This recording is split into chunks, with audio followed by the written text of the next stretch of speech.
তো মনে করেন ওখান থেকে আইসা তো এখন আমাদের বিমানের গেটের জন্য মানে বিমানের জন্য অপেক্ষা করতে হবে, ঠিক আছে।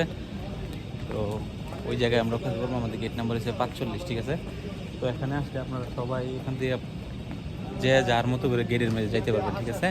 এখানে দেখেন, এখানে এই যে দোকানের পাশ দিয়েই মনে করেন আপনার এই যে এইগুলা এখানে অপেক্ষা করতে হবে, ঠিক আছে।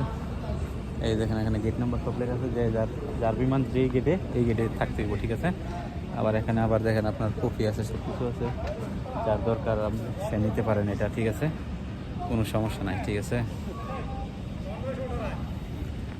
ঠিক আছে, এখন আমরা বিমানের জন্য ওয়েট করবো, ঠিক আছে। তো মনে করেন ওখান থেকে আইসা তো এখন আমাদের বিমানের গেটের জন্য মানে বিমানের জন্য অপেক্ষা করতে হবে, ঠিক আছে। তো ওই জায়গায় আমরা অপেক্ষা করবো, আমাদের গেট নাম্বার হচ্ছে 45, ঠিক আছে। তো এখানে আসলে